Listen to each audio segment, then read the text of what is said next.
things have gotten much more complicated than they first appeared.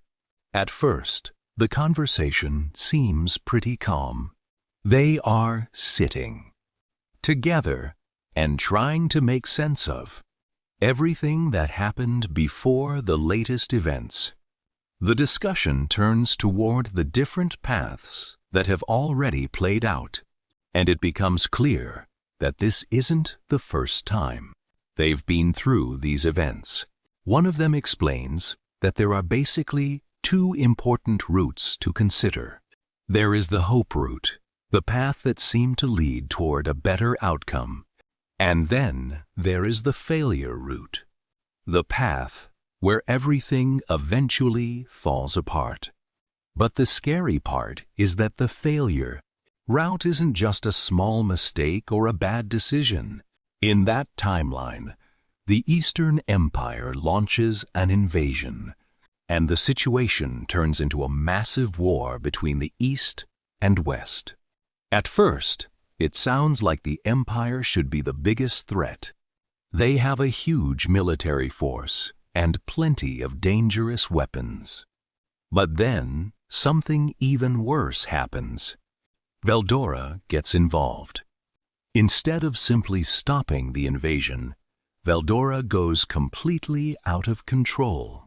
His rampage becomes so destructive that the Empire's invading forces are wiped out, and the destruction doesn't stop there.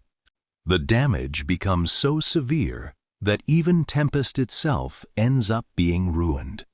This is where the conversation becomes much darker. The person explaining everything reveals that they have already witnessed this failure route many times. The exact details can change from one attempt to another, but the final result keeps coming back to the same point. Everything ends badly. Then comes the part that makes the situation even more confusing. The story jumps back to the beginning of the conflict. The two of them work together to face the storm dragon. But before the battle can properly finish, someone kills one of them. And that's when the time loop becomes clear. The same tragedy keeps repeating, again and again. The details may change, but the outcome doesn't. One of them realizes just how many times this has happened and asks if that means they've been killed. Every single time. The answer is basically yes. But there is still one major difference between the routes. In the failure route, Rimuru is eventually killed by the Empire. And because Rimuru is gone, the situation becomes completely different. The person explaining this admits that, back then, they cared about Rimuru a lot too. Because of that, they kept trying to stop him from going out and fighting. But Rimuru's actions kept changing the course of events. And then another memory comes up.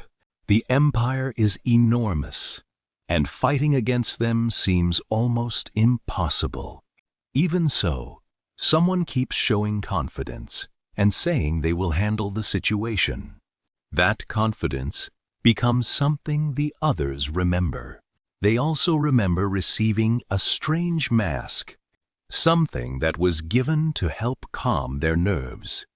It may seem like a small detail, but when you're trapped inside a repeating timeline, even little memories like that can become extremely important.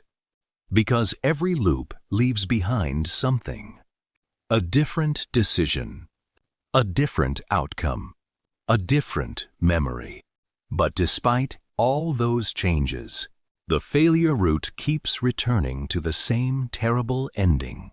And now, with all of this information finally being put together, one question becomes impossible to ignore.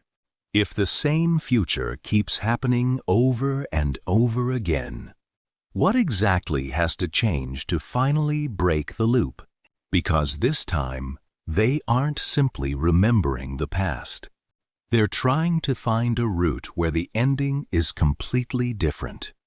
And whatever they decide next could determine whether the next loop becomes another failure or the first real chance at changing everything.